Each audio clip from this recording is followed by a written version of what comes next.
네, 반갑습니다. 여러분들이 편입 논술을 보는 데 있어서 연세대, 고려대, 경희대 세 군데가 있는데요.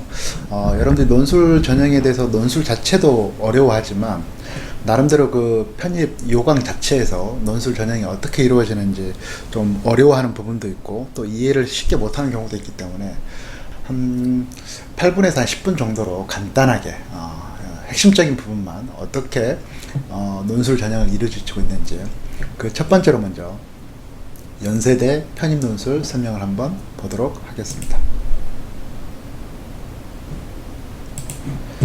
일단 연세대 편입 논술 전형을 보게 되면요, 가장 크게 여러분들이 언제 원서 접수를 하고 언제 논술 시험을 보는지를 한번 좀 보도록 하겠습니다. 일반적으로 뭐 거의 연세대는 비슷합니다. 원서 접수는 12월 초에 이루어지게 되겠고요. 그 다음에 12월 말에 논술 시험을 본다고 생각하시면 되겠습니다.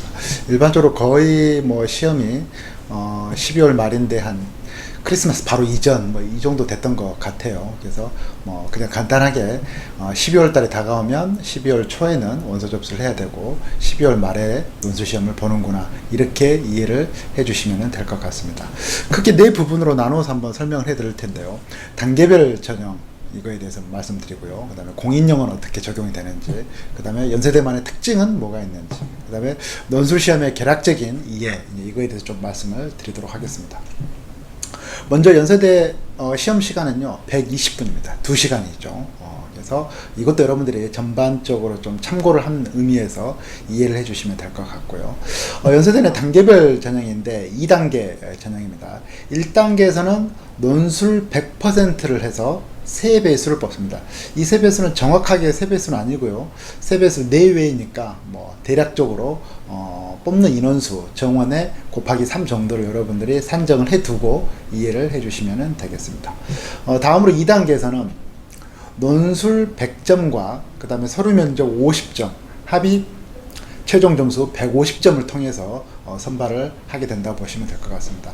여기 있는 이 특징에서 잠깐 연결해보면 여기 있는 50 서류와 면접은 일반 전형은 서류를 하고요. 그 다음에 학사 전형 같은 경우에는 면접이 들어간다고 보시면 되겠습니다. 이렇게 쉽게 표현하면 일반은 면접이 없고요. 학사는 면접이 있다, 이렇게 봐주시면 될 것 같습니다. 그래서 이 1단계가 논술이 100% 이 세배수이기 때문에 일단은 뭡니까? 여러분들이 논술이 굉장히 중요하다는 걸 알 수가 있겠죠. 그런데 이 논술을 볼 수 있는 자격을 바로 공인영어에서 부여를 하고 있는데요. 이 공인영어 점수가 바로 뭐다? 응시 자격을 부여를 하게 됩니다. 그러니까 무슨 말이냐면 연세대 같은 경우에는 공인영어 자격이 되느냐 안 되느냐로 시험을 볼 수 있느냐 없느냐, 즉 최소한 자격만 되게 되면은 뭐다?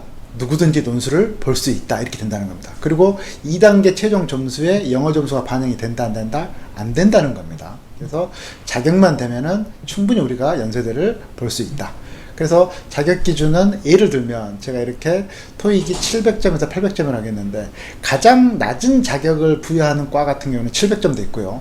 거의 보통 일반적인 과 같은 경우는 800점을 부여하고 있습니다. 심지어 연세대 같은 경우는 약간 좀 특이하게 아예 영어 점수를 제출하지 않아도 되는 과도 있다는 것이죠. 그리고 이건 좀 여러분들이 좀 중요하게 생각을 해야 되는데요. 공인영어 제출 시험에서 종류는 뭐다? 토익과 토플과 탭스, 이 세 개 시험이 모두 다 적용이 됩니다. 그래서 본인이 뭐 토플과 탭스는 싫다 그러면은 토익 하나만 가지고도 충분히 가능하겠죠. 그래서 뭐 여러 대학들 중에서 논술을 안 보지만 편입 전형 대학 중에서 토익 점수를 제출하는 곳이 있기 때문에 그거와 덧붙여서도 준비가 가능하다고 볼 수가 있겠습니다.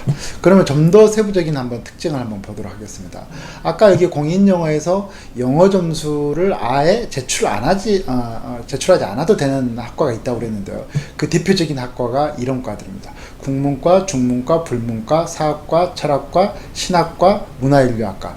이거는 해마다 또 입시 전형이 약간 변화가 있을 수 있으니까 반드시 본인이 입학 전형 요강을 다시 한번 확인해 봐야 되겠죠. 하지만 일반적으로 지금까지 이러한 과들은 영어 성적을 제출하지 않아도 되는 과였다, 이렇게 봐주시면 되겠습니다. 그래서 본인이 논술은 조금 하는데 영어 성적이 좀 안 좋다라고 한다면 이런 과 위주로 좀 도전을 해보는 것도 하나의 전략적인 방법이 될 수가 있겠죠.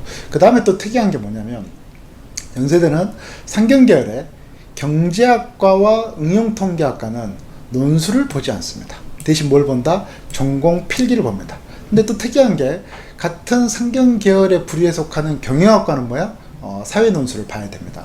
그래서 연세대에서 특이하게 이 두 개 학과는 일반 논술 시험이 아니라 뭐다? 전공 필기 시험으로. 그래서 경제학과는 수학, 응용통계학과는 통계학, 이 전공 필기 시험을 본다는 거. 이것도 좀 특징적인 부분으로 좀 알아두시면 좋겠고요. 아까 말씀드렸듯이 서류와 면접이 있는데 일반 편입 같은 경우에는 서류 전형, 그 다음에 학사 편입 같은 경우에는 면접 전형이 있게 됩니다. 그리고 또 여기 한 단계 더 얘기를 한다면은 서류 접수는 그러면 언제 하느냐? 여기 나와 있는 이 1단계 3배수가 통과가 되면 바로 뭡니까? 일반은 서류, 학사는 면접 이렇게 된다고 봐주시면 되겠습니다. 여기서 뭐 고대와 좀 잠깐 비교를 한다고 한다면요.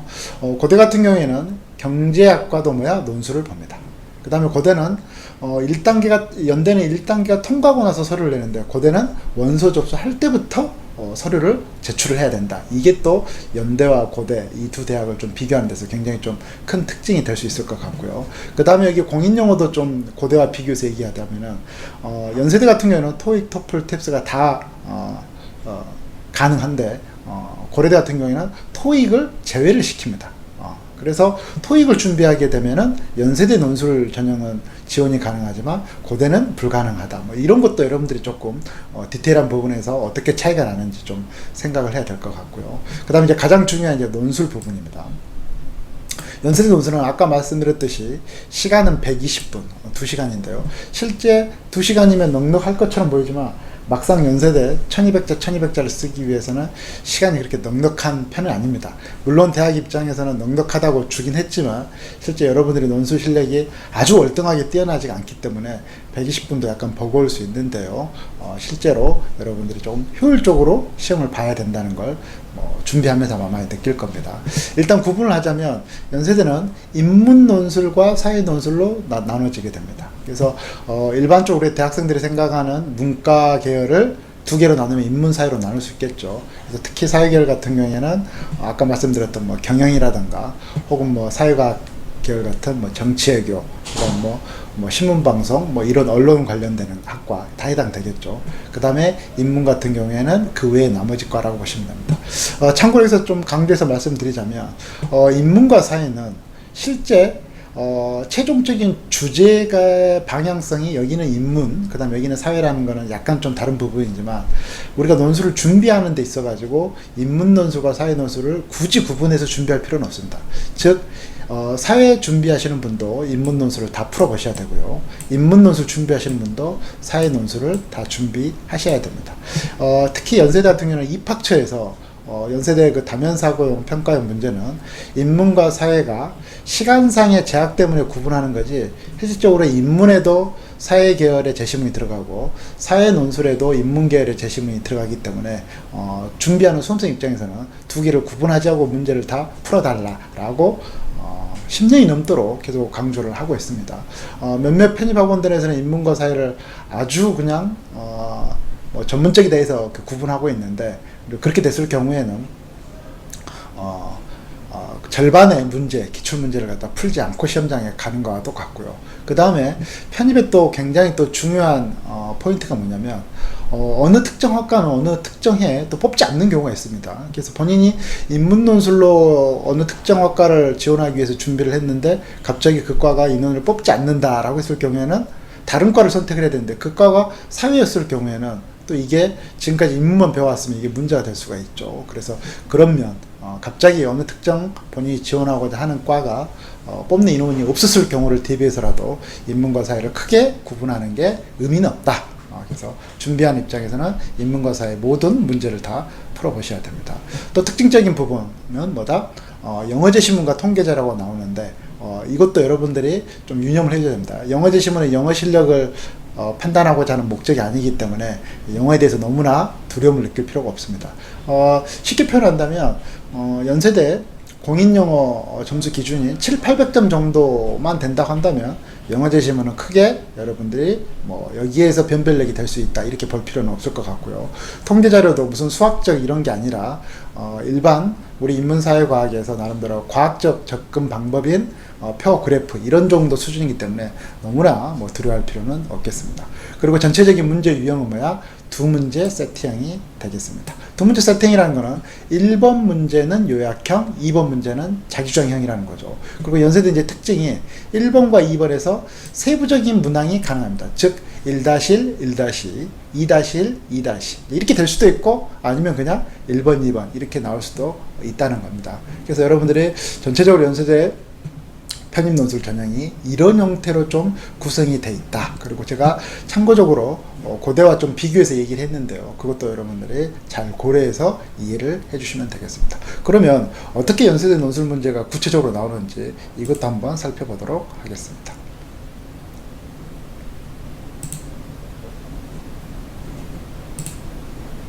한번 보시죠. 뭐 인문사회는 여러분들이 뭐 아까 좀 전에 말씀드렸듯이 굳이 구분할 필요는 없겠습니다. 먼저 인문 문제 보시게 되면 실제 이제 편입 기출문제인데요. 여기는 뭐야? 세부 문항은 나와 있지 않죠. 문제 1번, 문제 2번. 큰 틀에서 보게 되면은 어떻다? 문제 1번과 문제 2번이 세트형이다. 이걸 여러분들 좀 이해를 해주시면 될 것 같고요. 전체적으로 봤을 때 문제 1번은 뭐다? 요약형. 문제 2번은 뭐야? 자기주장형. 그래서 요약과 자기주장이라는 기본적인 논술 문제의 틀을 잘 이루고 있죠. 그래서 한번 잠깐 문제를 읽어보시면요. 제시문 가나다는 근면에 대한 관점을 말하는데 이를 비교 분석하죠. 전형적인 뭐다? 세계 홀수 비교 요약형입니다. 연세대 문제가 고려대나 경희대보다 좀 난이도가 어렵다고 우리가 이해할 수밖에 없는데요. 그 이유는 바로 뭐다?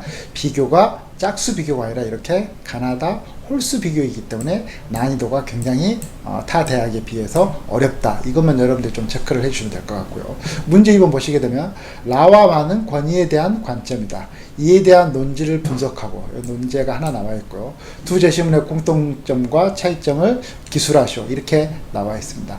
이 문제 2번 보시게 되면 여러분들이 잘못 판단할 수 있는 게 공통점과 차이점은 여기도 요약 아닙니까 하는데 여기에서 말하는 공통점과 차이점은 뭐다? 사실상 그 공통점과 차이점을 통한 자기 주장을 갖다 요구하고 있다. 이렇게까지 여러분들 좀 판단을 해주시면 될 것 같습니다. 그래서 인문 같은 경우에는 이런 식으로 문제가 나왔었다라고 봐주시면 되고요. 글자 수는 제한이 없다고 나와 있는데 사실상 우리 마음대로 많이 쓸 수 있는 것도 아니고 너무 적게 써서도 안 되겠죠. 그래서 연세대 인문은 글자 수 제한이 지금 없다고 나와 있지만 1000자에서 1200자 정도라고 여러분들이 이해를 해주시면 되겠습니다. 다음 이제 사회 문제도 한번 보시겠습니다. 아까 말씀드렸듯이 사회하고 인문하고는 크게 구분할 필요는 없다고 그랬죠. 수험생 입장에서는. 사회도 마찬가지로 두 문제 세트형입니다. 그래서 1번은 요약형, 2번은 자기주장형으로 이루어져 있고요. 그 다음 여기도 마찬가지로 1번이 비교 분석, 비교약형이 되어 있죠. 여긴 좀 특이하게 세개 홀수 비교가 아니라 4개. 4개라는 거는 뭐다? 비교 분석하라는 거는 짝짓기가 되겠죠. 그래서 세개 홀수 비교보다는 이렇게 4개 짝짓기가 난이도는 조금 더 쉽다고 볼 수가 있는데 무조건 연세대는 세개 홀수 비교가 나온다는 전제하에서 난이도를 좀 높게 준비를 해야지만이 이렇게 짝수 4개의 비교가 나오더라도 쉽게 느껴질 수가 있겠죠. 이런 점도 좀 고려를 해주시고요. 문제 2번 보게 되면 아래 실험 결과를 해석하고 이를 바탕으로 제시문 중 최소한 2개 이상, 반드시 2개 이상을 택해야겠죠. 그래서 각각의 입장을 논평, 논평이란 말은 뭐 거의 평가하고 같은 유형이라고 보시면 되는데요. 그래서 이렇게 또 논제가 2개로 나와 있습니다. 그래서 전형적인 두 문제 세팅이기 때문에 여러분의 문제 유형에 대해서는 그렇게 낯설지 않게 받아들일 수 있다라고 봐주시면 될 것 같습니다. 그래서 최종적으로 말씀을 드리자면 이거는 뭐 고려대나 경희대도 똑같이 제가 해당되는 말로 한번 설명을 해드릴 텐데요. 일단 이 크기로 봤을 때 경희대보다는 고려대가 논술 문제로서 더 큰 범주고요. 그 다음에 고대 경희대보다는 연세대가 좀 더 큰 범주입니다. 그래서 이 그림으로서 제가 말씀드리고 싶은 게 뭐냐면 연세대 준비만 하게 되면 설령 고려대와 경희대를 전혀 준비하지 않았다고 하더라도 충분히 볼 수 있을 정도로 이렇게 연세대가 굉장히 포괄적인 대학의 논술 형태이다 라고 보시면 될 것 같아요. 그래서 경희대보다는 고려대, 고려대보다는 연세대가 어떻다? 포괄성이 더 크고요. 포괄성뿐만 아니라 유형도 나름대로 좀 더 포괄적이라고 보시면 되고요. 문제 난이도 면에서도 뭐다 순서대로 이렇게 된다고 봐주시면 되겠습니다. 그래서 연세대, 고려대, 경희대는 세 대학 모두를 동시에 체계적으로 준비가 가능하고요. 왜 그렇게 될 수가 있느냐? 바로 세 대학 모두 뭐야? 두 문제 세팅이기 때문에 그게 가능하다는 것입니다. 그래서 여러분들이 본인이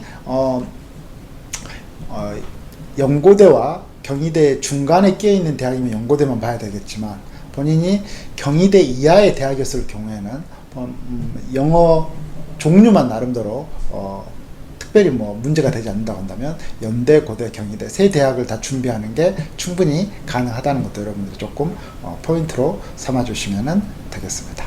네, 설명을 마치겠습니다.